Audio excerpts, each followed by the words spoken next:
C'est important également de faire un point de presse pour une mise au point aujourd'hui par rapport à tout ce qui s'est passé, ce qui s'est dit, ce qui s'est fait depuis une semaine dans ce dossier. Malheureusement, je n'ai pas pu être à la conférence de presse la semaine dernière. Mme Carré l'a mené de main de maître en mon absence. J'ai dû quitter après la séance publique pour aller à Trois-Rivières pour assister aux assises québécoises du secteur maritime. Arrivé à 2 heures du matin, j'ai pu faire mes entrevues du lendemain de conseil par la suite, mais je n'ai pas pu être ici pour la conférence de presse. Si c'est important de faire une mise au point, c'est parce qu'il y a quand même bien des choses qui se sont dites dans ce dossier-là. Les tensions sont assez élevées. Beaucoup d'accusations, je dirais même beaucoup d'attaques à l'intégrité et de nos administrateurs et du conseil municipal ont été lancées à gauche et à droite dans ce dossier-là. Alors, j'aimerais quand même mentionner que comme organisation municipale, on a le devoir de procéder à ce genre de dossier avec rigueur et également dans le respect de l'ensemble des lois qui nous gouvernent, lois et réglementations. Cela dit, je comprends que la population peut avoir des questions par rapport à ce processus. C'est quand même un projet important et un projet qui a demandé un processus complexe également. Alors, j'aimerais en profiter pour rappeler les étapes qui ont été franchies depuis le départ dans ce dossier-là, d'expliquer pourquoi la Ville de Rimouski a opté pour ce processus plutôt qu'un appel d'offres au plus bas soumissionnaire qui est plus familier pour toutes les personnes, de rétablir les faits également sur le processus d'appel d'offres conception-construction, de préciser également les critères sur lesquels le comité de sélection a basé son pointage pour les 2 projets soumis et de revenir sur l'octroi du contrat et les prochaines étapes. Et toute l'information sera également disponible sur notre site web, sur celui de la Ville de Rimouski.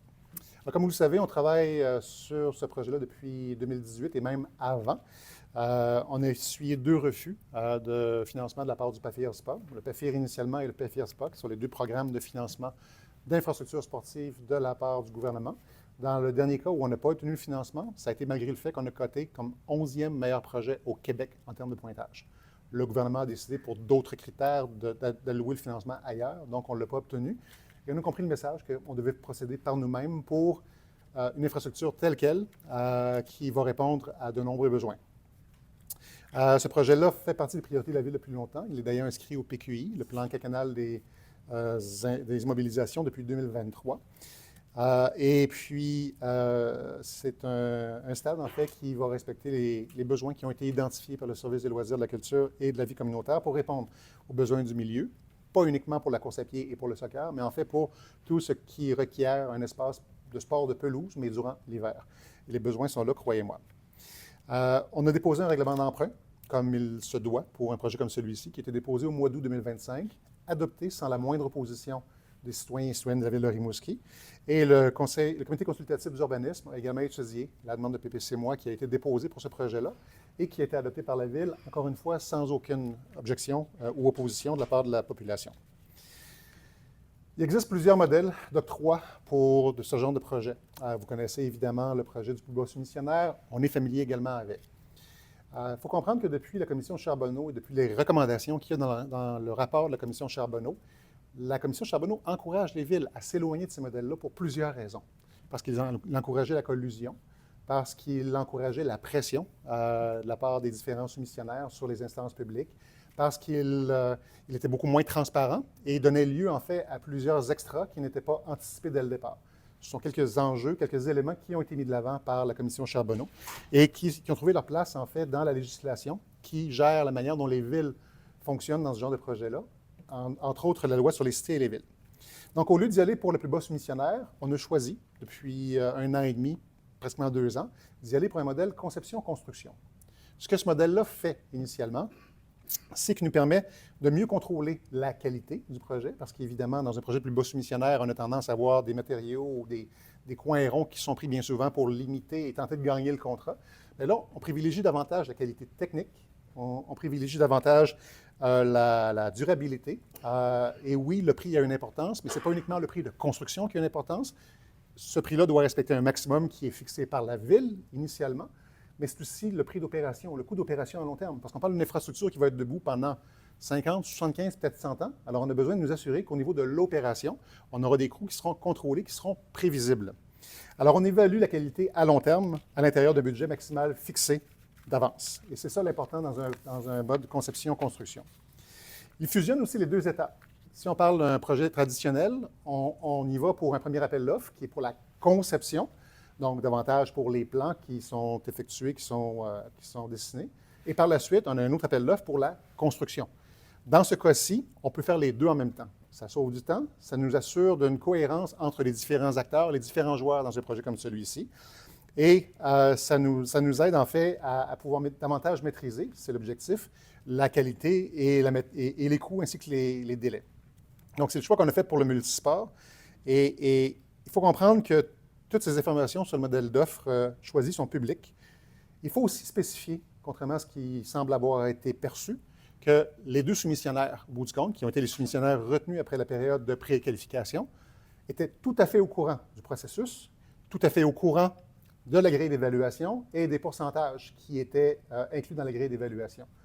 Alors, on a peut-être le sentiment que c'est venu comme une surprise, mais bien au contraire, c'était prévu, c'était annoncé, sans aucune objection, sans aucune question de la part des deux soumissionnaires.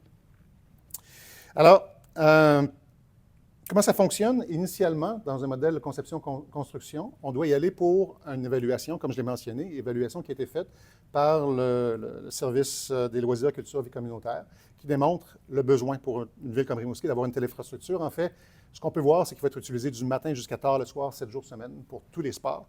Pas uniquement pour les équipes de compétition, pour les équipes de formation, mais également pour la population en général. Après cette évaluation des besoins, on a procédé à la rédaction des programmes fonctionnels et techniques. Ce programme-là incluait également l'élaboration d'une grille d'analyse. Et ce PFT, ce programme fonctionnel et technique, nous a permis en fait d'y aller pour un appel d'offres généralisé, un appel de qualification. Et donc, les firmes qui étaient intéressées à venir soumettre pour le stade multisport, initialement venaient et déposaient leur offre. Et un comité technique qui a été mis sur pied par la Ville de Rimouski, par l'administration de la Ville de Rimouski. Et je rappelle que l'administration, elle, doit suivre des règles de déontologie et d'éthique qui sont très rigides et très sévères. Le comité technique, lui, a fait, à travers cette analyse-là, la qualification de 2 firmes qui, finalement, sont allées en soumission. Elles ont préparé leur projet, elles ont déposé leur projet et celles-ci ont été analysées par un comité technique initialement et ensuite le comité de sélection. Le comité technique, lui, n'a même pas vu les coûts ou les prix de construction. Il n'a regardé uniquement que la fonction technique, les éléments de qualité de construction.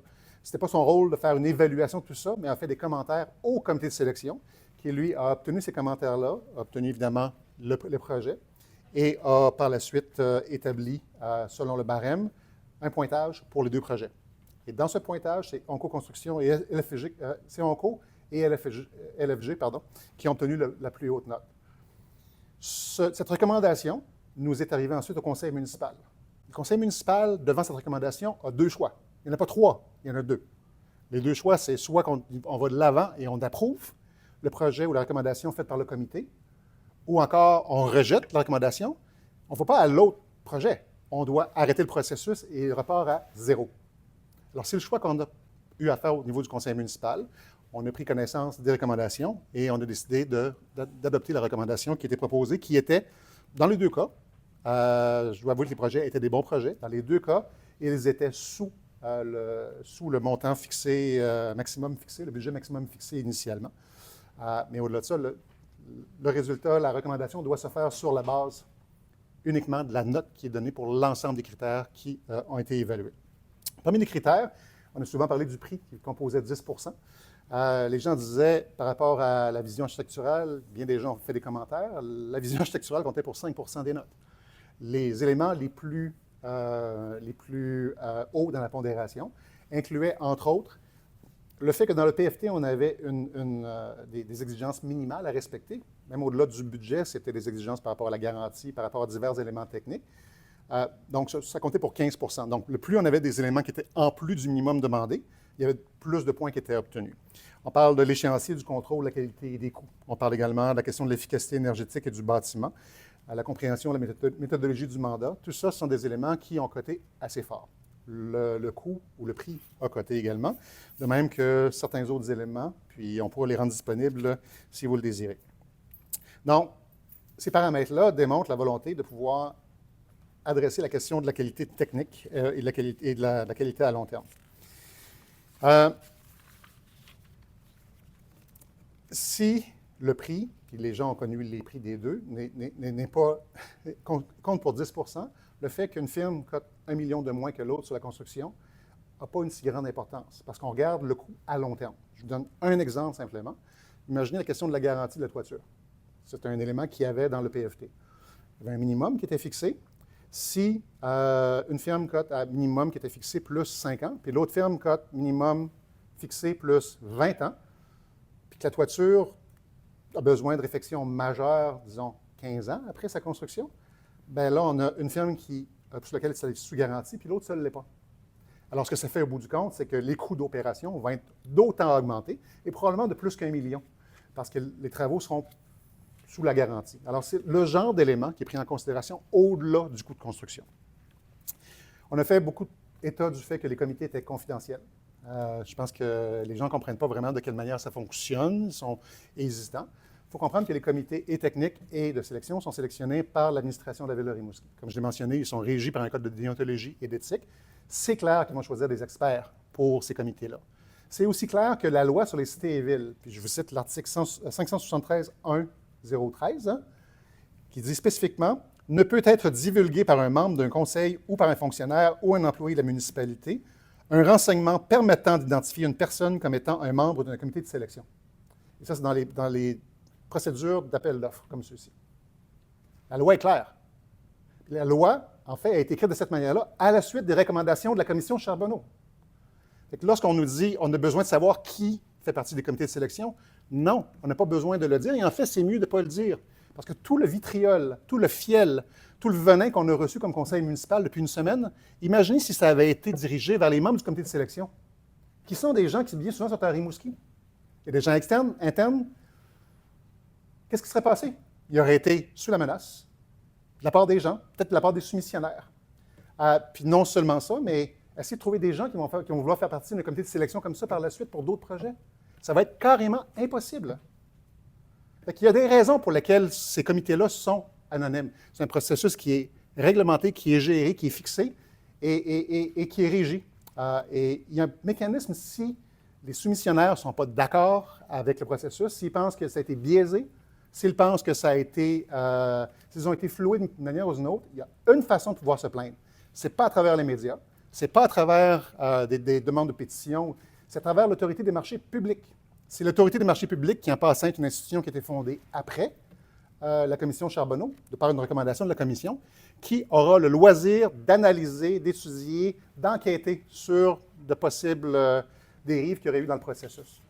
Et nous, ce que je peux vous dire, c'est qu'on a suivi les règlements, on a suivi la législation telle quelle pour un projet comme celui-ci. Alors, au-delà de ça, le projet a été accordé. Les travaux de préparation vont commencer sous peu. Vous savez que ça a été Onco Bâtiment, dont le siège social a été établi à Lévis, qui travaille avec LFG Construction, qui est situé à Carleton-sur-Mer, mais qui a un bureau à Rimouski. On sait également qu'il y a des sous-traitants locaux qui vont être embauchés par Onco Bâtiment et par LFG Construction. Donc, le projet va aller de l'avant. C'est un beau projet. C'est un projet dont on a besoin à Rimouski. C'est un projet que beaucoup de parents, beaucoup de jeunes de l'extérieur de Rimouski qui vont venir à Rimouski s'attendent de voir. Alors, on l'a attribué sous des règles qui sont précises, qui sont encadrées, qu'on doit suivre par la loi. Et on le fait, je pense, avec rigueur.